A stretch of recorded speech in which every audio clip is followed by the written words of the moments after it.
श्री स्वामी समर्थ मैत्रिणींनो, आता लवकरच श्रावण महिना येत आहे आणि सर्वांनी या महिन्याची वाट खूप आतुरतेने पाहत आहेत.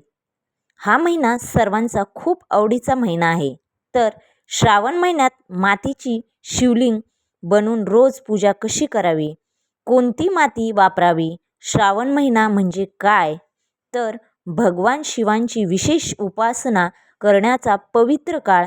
या महिन्यात अनेक भक्त दररोज मातीचे शिवलिंग तयार करून त्याची पूजा करतात.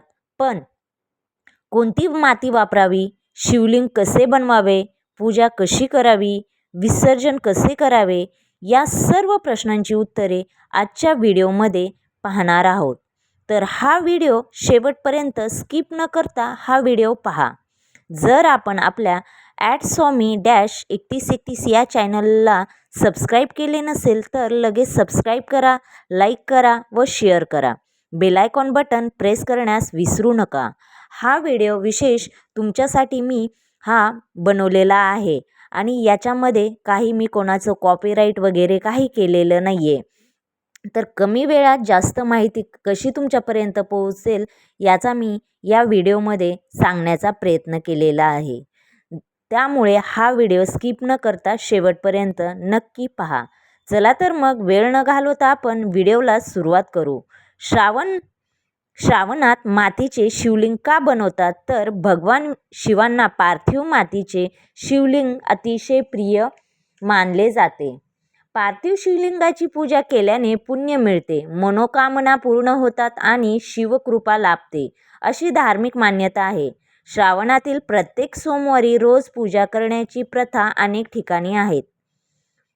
त्यासाठी श्रावणामध्ये शिवलिंगासाठी जी माती आपण वापरत आहोत तर ती योग्य माती असणे खूप महत्त्वाचे असते. कारण आपल्याला स्वच्छ नदीची माती घेऊन यायची आहे किंवा नदी नसेल तर तळ्याची स्वच्छ माती घेऊन यायची असेल. जर तिथे आसपास तळं नसेल तर तळ्याची जी स्वच्छ माती म्हटले ती जर नसेल तर डायरेक्ट तुम्ही शेतातील स्वच्छ माती घेऊन यावी. किंवा तुम्ही शहरा ठिकाणी राहत आहात, नदी नाही, तळे नाही, शेत नाही जवळ, तर तुम्ही कुंभारवाड्यातून चिकण माती घेऊन येऊ शकताय. जर तिथे नाही भेटली तर शहरा ठिकाणी आजकाल डीमार्टमध्ये, शॉपमध्ये पण माती आपल्याला स्वच्छ अशी विकत भेटते. अशा प्रकारची आपल्याला शिवलिंग बनवण्यासाठी अशा प्रकारची शुद्ध व चांगली माती घेऊन यायची आहे. तुम्ही या प्रकारची माती टाळा. सिमेंट मिसळलेली माती आपल्याला या शिवलिंगासाठी वापरायची नाही, नक्की टाळा आणि हे लक्षात घ्या. रंगीत माती, रासायनिक माती, घाणेरड्या जागेतील माती अशा ठिकाणची माती टाळायची आहे. माती ही स्वच्छ चाळून घ्यायची आहे. आपल्याला शिवलिंग बनवायचे आहे आणि त्याच्यासाठी जी माती लागणार आहे अशी स्वच्छ आणि चाळून घेतलेली माती घ्यायची आहे. माती मऊ करून घ्यायची आहे आणि हाताने छोट्या आकाराचे शिवलिंग तयार करायचे आहेत. शिवलिंग स्थिर राहील असे बनवा. एक स्वच्छ ताट घ्या किंवा पाट घ्या किंवा तांब्याच्या ताटावरील ठेवा. खाली बेलपत्र किंवा स्वच्छ पांढरे वस्त्र ठेवू शकताय. अशा प्रकारे हे शिवलिंग तयार करायचे आहे.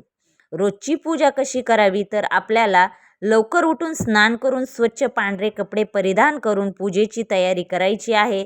जसे हे आपण शिवलिंग बनवलेले आहे एका स्वच्छ कापडावर वगैरे, किंवा आपण बेलपत्र घेऊन त्याच्यावर देखील हे शिवलिंग बनवायचे आहे. एकदा चाळून वगैरे माती घेतली, कशी भिजवायची, कशी करायची हे तर तुम्हाला सगळ्यांना माहिती असेल.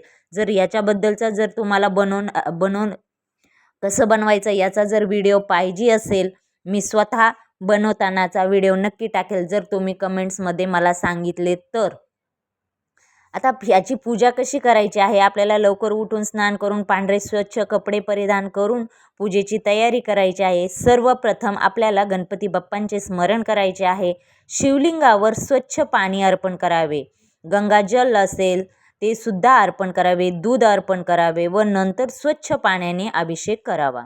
व बेलपत्र अर्पण करावे. शिवलिंगावर न चुकता पांढरी फुले अर्पण करावीत. अक्षदा वाहावा, चंदन लावा, धूप दीप दाखवा, फळ किंवा नैवेद्य अर्पण करायचे आहेत. त्याचबरोबर आरती करावी आणि न चुकता आपल्याला ओम नमः शिवाय ओम नमः शिवाय मंत्राचा 108 वेळा किंवा आपल्या वेळेनुसार जप करावा. आपल्याला फुले व पाने न चुकता हे व्हावीत. तर ते कोणती? बेलपत्र, धोत्रा, आघाड्याची फुले, पांढरी फुले, दुर्वा सामान्य गणपतीला अर्पण केल्या जातात, परंतु शिवपूजेत प्रामुख्याने बेलपत्राला अधिक महत्त्व दिले जाते.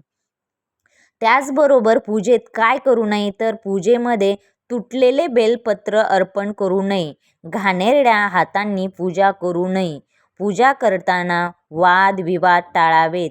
तुम्ही वाद एका ठिकाणी करतायत आणि येऊन पूजा करतायत, त्याला काही अर्थ नाही. डोक्यात वेगवेगळे विचार आहेत आणि तुम्ही पूजा करतायत, त्यालाही काही अर्थ नाही. त्यासाठी आपल्याला मन शांत ठेवून आपल्याला शिवलिंगाची पूजा करायची आहे. प्रत्येक कुटुंबातील परंपरेनुसार पूजा करावी. जसं प्रत्येकाकडे करण्याची पद्धत ही वेगवेगळी असते. त्याचबरोबर मातीचे शिवलिंग विसर्जन कसे करावे? जर तुम्ही श्रावणामध्ये रोज नवीन शिवलिंग बनवत असाल आणि कोणाच्या काही ठिकाणी असं आहे की एकच शिवलिंग बनवायचं आणि ते श्रावणापर्यंत त्याचीच पूजा करतात, आणि काही ठिकाणी रोज शिवलिंग बनवतात आणि रोज त्याचं विसर्जन करतात, रोज नवीन बनवतात. ज्याच्या त्याच्या पद्धतीनुसार तुम्ही करू शकतायत. पूजेनंतर ते स्वच्छ पाण्यात किंवा त्याची पूजा झाल्यानंतर त्याच्या दुसऱ्या दिवशी तुम्ही स्वच्छ पाण्यात किंवा कुंडीत, एखादी झाडाची कुंडी असेल तर त्याच्यात तुम्ही ते विसर्जित करू शकताय किंवा एखाद्या झाडाच्या मुळाशी आदराने विसर्जन करू शकताय. संपूर्ण श्रावणभर एकच पार्थिव शिवलिंग पूजत असाल तर श्रावण संपल्यानंतर किंवा योग्य दिवशी विसर्जन करावे. ही पूजा श्रद्धा, स्वच्छता आणि मनापासून केलेली पूजा हीच सर्वात मोठी पूजा आहे. भगवान शिव भक्तांच्या भावनेला महत्त्व देतात. त्यामुळे फक्त दिखावा म्हणून तुम्ही पूजा करताय त्याला काही काडीचा पण मोल नाही आहे. परंतु तुम्ही भक्तीच्या भावाने करतायत, भावनेने करतायत, तर त्याला खूप काही महत्त्व आहे आणि त्याचे फळ तुम्हाला नक्कीच भेटतात. त्यामुळे शक्य तितक्या भक्तिभावाने पूजा करा. मातीच्या शिवलिंगाचे धार्मिक महत्त्व पाहण्यास गेलो तर भगवान शिवांना पार्थिव शिवलिंग प्रिय मानले जाते. श्रावण महिन्यात पार्थिव शिवलिंगाची पूजा केल्याने शिवकृपा प्राप्त होते.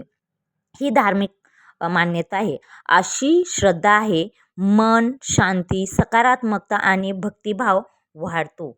श्रद्धेने केलेली पूजा मनोकामना पूर्ण होण्यासाठी आणि अडचणी दूर होण्यासाठी हे शिवलिंग, पार्थिव शिवलिंग खूप महत्त्वाचे आहे, उपयुक्त मानले जाते, अशी धार्मिक मान्यता आहे. तर पार्थिव शिवलिंग पंचमहाभूतापैकी पृथ्वी तत्वाचे प्रतीक आहे. मातीचे शिवलिंग विसर्जित करता येत असल्याने पर्यावरणातून पूजेचा मार्ग मानला जातो. महागड्या पूजेपेक्षा भक्ती आणि शुद्ध भावना अधिक महत्त्वाची आहे. त्यासाठी आपल्याला या मातीच्या शिवलिंगाचे महत्त्व श्रावण नक्की जाणून घ्या आणि हा व्हिडिओ नक्की शेवटपर्यंत पहा. अशा प्रकारची आजची माहिती कशी वाटली नक्की शेअर करा, सबस्क्राईब करा, लाईक करा. थँक्यू.